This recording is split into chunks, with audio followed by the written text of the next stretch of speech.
মনিরা কেমন আছো? চলো আজ আমরা আরেকটি গল্প শুনে নেব।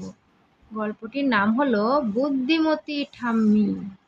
বুদ্ধিমতী ঠাম্মির গল্প। এক যে ছিল ছোট্ট ভেড়া।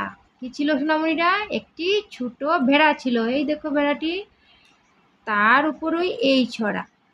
ছোট্ট ভেড়া চলেছে। কি করছে ছোট্ট ভেড়া? ছোট্ট ভেড়া চলেছে, এই দেখো দূরে দূরে চলছে তার ঠাম্মির সাথে দেখা করতে। কার সাথে দেখা করতে সোনামণিরা? ঠাম্মির সাথে দেখা করতে। পথে এলো এক শেয়াল, তার থেকে পালাতে ছোট্ট বেড়া বেহাল।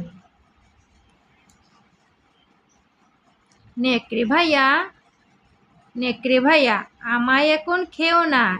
ছোট্ট ভেড়া ছানাটি কি বলছে? শিয়ালকে বলছে, নেকড়ে ভাইয়া, নেকড়ে ভাইয়া, আমায় এখন খেও না, আমি যাই ঠাম্মির বাড়ি, একটু বড় হয়ে ফিরবো আমি। কি বলছে? আমি যাই ঠাম্মির বাড়ি, একটু বড় হয়ে ফিরবো আমি তাড়াতাড়ি। শিয়াল কি বলছে? ঠিক আছে, আজ যা, ফিরবি ধরে এই রাস্তা। শিয়াল বলছে, ঠিক আছে যাও, আবার ফিরবি এই রাস্তা ধরে। ছোট ভেড়া ঠাম্মিকে গিয়ে বলল নেকড়ের সব কথা। ছোট বেড়া কি করলো? ঠাম্মিকে গিয়ে বলল নেকড়ের সব কথা। ঠাম্মি ভাদলো এক ফন্দি, ছোট্ট বেড়াটাকে ঢুলের ভেতর ভরে গড়িয়ে দিল ওর বাড়ির দিকে। ঠাম্মি কি করলো? ছোট্ট ভেড়াটাকে একটি ঢুলের ভেতর ঢুকিয়ে গড়িয়ে দিল ওর বাড়ির দিকে। বাহ, ঠাম্মির কি দারুণ বুদ্ধি!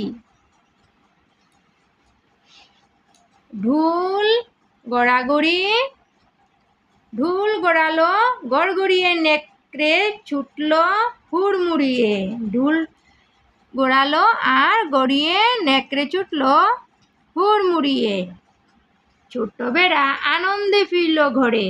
ছোট্ট বেড়াটি কি করলো? ঢুলের ভেতর ঢুকে গড়িয়ে গড়িয়ে আনন্দে ঘরে ফিরল।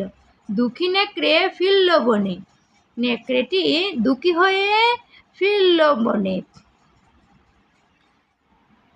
সোনামণিরা, অবশেষে কি হয়েছে বলো তো? ছোট্ট বেড়াল ছানাটিকে নেকড়ে খেতে পারলো না। ঠাম্মির বুদ্ধিতে সে বেঁচে গেল, বেঁচে ঘরে ফিরে এলো। সোনামণিরা, আমাদের ভিডিওটি ভালো লেগে থাকলে ভিডিওটিকে লাইক করে চ্যানেলটিকে সাবস্ক্রাইব করে নিও।